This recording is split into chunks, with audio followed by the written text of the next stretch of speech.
Okay?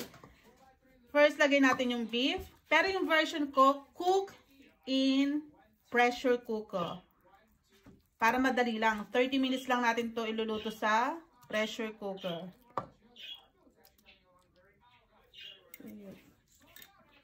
Una, lagay natin yung beef.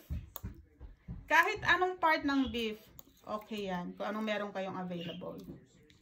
Lagay natin yung beef. Yan. Lagay natin yung beef. And next natin ilagay ang onion.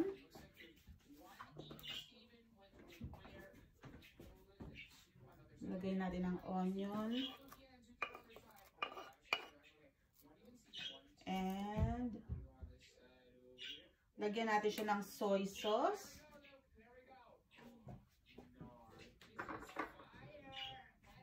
Soy sauce, lagyan natin ng soy sauce.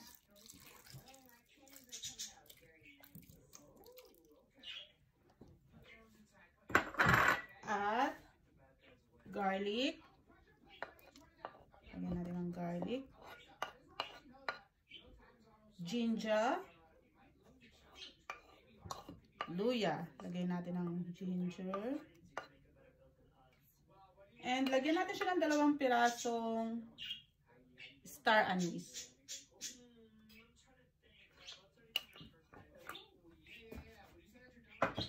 At next natin, lagyan natin ng durog na paminta, pepper.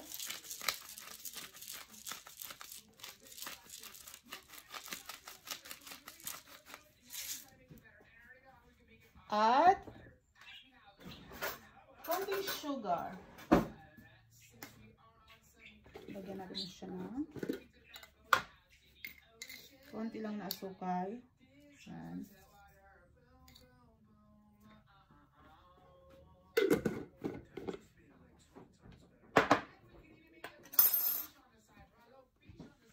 Pagkatapos natin lagyan ng asukal, pwede na natin haluin muna natin siya maigi. Mix para mag-lasa siya sa beef. Halo-halo lang. Yan, diba? Na-mix na siya. Mix well. And then, kapag ganyan na siya, lagyan natin siya ng tubig.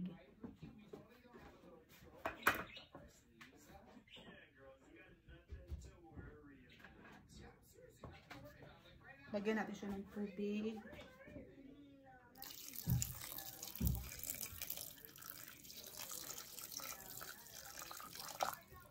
Pagkalagay natin ng tubig, lagyan natin siya ng pampalapot, slurry.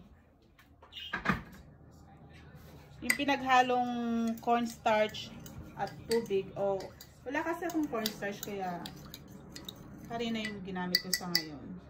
Lagyan ko siya yan para medyo malapot yung. Ayan, harina natin siya. Ayan. At ayan, pwede natin siyang lagyan ng asin kasi may toyo na tayo kanina. Pero ako lalagyan ko siya ng konting asin. Or pwede rin kayo maglagay ng asin pagkaluto niya. Pero ako lalagyan ko na siya ngayon ng asin. Salt to taste. Depende sa panlasa nyo guys ha. Then mix again. Ayan. Lutuin lang natin siya ng 30 minutes sa pressure cooker. Ito yung version ko na beef pares. Hello mga kacharot! Ayan, luto na ang ating beef pares na niluto ko sa pressure cooker ng 30 minutes. So, buksan natin itong pressure cooker. Make sure guys, again ha, mawala ng pressure sa loob, wala ng hangin para hindi sumabog. Yan ang ating beef pares. Ang bango. Yan na ang ating beef pares guys na 30 minutes kung niluto sa pressure cooker. Yan ang ating version na ating sabaw. Okay.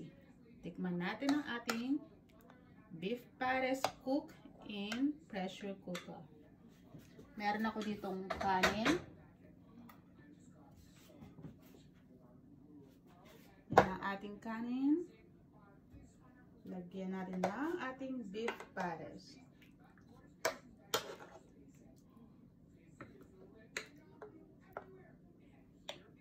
Lagyan natin ng beef pares. Ang bango.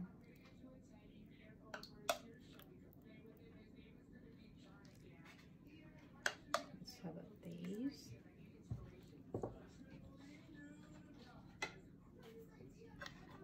Kain tayo, guys.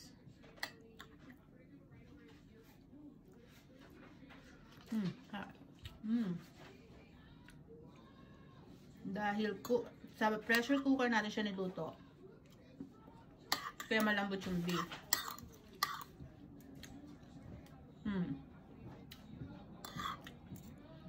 Ang sarap at ang linamnam. Kung paano ko niluto to, guys, ipopost ko mamaya sa YouTube channel ko ulit. Ang sarap. Ang lambot ng karne.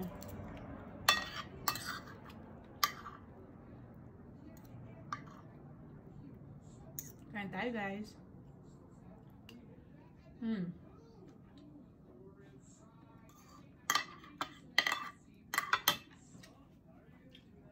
So, pwede tayo magluto ng beef pares sa pressure cooker. Mas malambot at malinamnam siya. So, guys, dahil malamig dito sa Melbourne, Australia, kaya swak na swak mag beef pares ngayong taglamig. Thank you for watching, everyone. Bye-bye.